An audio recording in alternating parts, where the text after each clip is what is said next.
আমাদের দেশের নায়িকারা তাদের ব্লাউজের মধ্যে বা শাড়ির আঁচলের মধ্যে সিনেমার নাম লিখে প্রমোশন করে, এটা আপনাদের চোখে পড়ছে এবং আপনারা জানছেন, এটা তো ভালো কথা। নিউ কামার হিসাবে প্রথম ছবিতে অ্যাওয়ার্ড পাওয়া, এটা তো অনেক বলতে পারেন যে মানুষের মন জয় করে নিয়েছি বা আমি লাকি। কতজনের স্বপ্নের নায়িকা হতে পেরেছেন?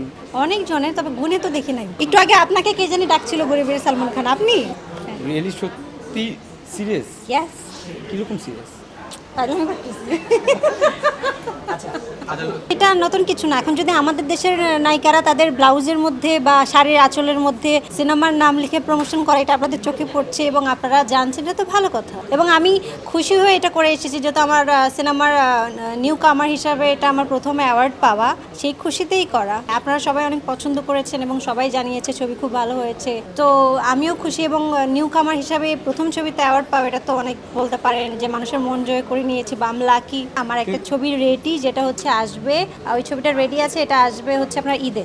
এবং আমার একটা ওয়েব সিরিজও রেডি আছে, আমি অপেক্ষা করিনি। এবং মাঝখানে যেহেতু ঘোষণা দিব কাজ রেডি আছে, আসলে আপনারা জানতে পারবেন। তখন যখন দেশের অবস্থাটা ভালো ছিল না, সিনেমা হলে দেওয়ার মতো পরিবেশ ছিল না এবং এটা সেন্সার হয়নি, তো সেখান থেকে ডিসিশন নেওয়া হয়েছে ওটিটিতে আসুক। মানুষ সিনেমা আমাদের মূল লক্ষ্য থাকে মানুষকে দেখানো, এখন ওটিটিতেও তো মানুষ দেখেছে। কতজনের স্বপ্নের নায়িকা হতে পেরেছেন? অনেক জনের, তবে গুনে তো দেখি নাই। সালমান খানকে আমার ভালো লাগে, সে হচ্ছে মানে ছোটবেলা থেকে যাকে দেখে আপনার মনে হয় না যে এই নায়কটার মতো একটা হ্যান্ডসাম ছেলে আমার বয়ফ্রেন্ড হতো। একটু আগে আপনাকে কে জানি ডাকছিল গরিবের সালমান খান, আপনি?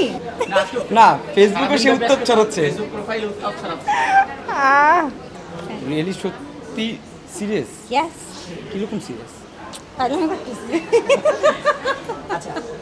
ইন্টারন্যাশনালি যদি আমাদের ছবিগুলো যায়, বাইরের দর্শক, আমরা যদি নেটফ্লিক্স দেখি, ইন্টারন্যাশনাল ছবিগুলো দেখি, এখন আমাদের দেশের ছবিগুলো যদি ইন্টারন্যাশনালি মানুষ দেখে, এটা তো আমাদের জন্য ভালো। আমাদের সংস্কৃতিটা, আমাদের কাজগুলো মানুষ জানলো, তো এটা তো আমি ভালো দিক মনে করছি। আগে হতো অনেক কাজ, এখন কম হচ্ছে, আস্তে আস্তে হয়তো বা এটা ভালোর দিকে যাবে, সিনেমা হল আরও আসবে। এখন যেমন সিনেপ্লেক্সগুলো হচ্ছে, তো আমরা তো আশাবাদী আছি, আমরা কাজ করছি, কাজ কিন্তু থেমে নেই। বা সিনেমা হল সিনেপ্লেক্সগুলোতে কিন্তু আপনি গিয়ে দেখবেন হাউসফুল। আমি যতবারই সিনেপ্লেক্সগুলোতে গিয়েছি হাউসফুল পেয়েছি। তো এখনকার মানুষ একটু আরামায় এসে ছবি দেখতে চায়, একটু এসি থাকবে, একটু ভালো চেয়ারে বসবে। আগের সিনেমা হলগুলো যেরকম চেয়ার বা বসার পরিবেশ যেরকম, ওখানে মানুষ দেখতে চায় না, সো একটু ভালো পরিবেশ করে দিলে মানুষজন দেখবে।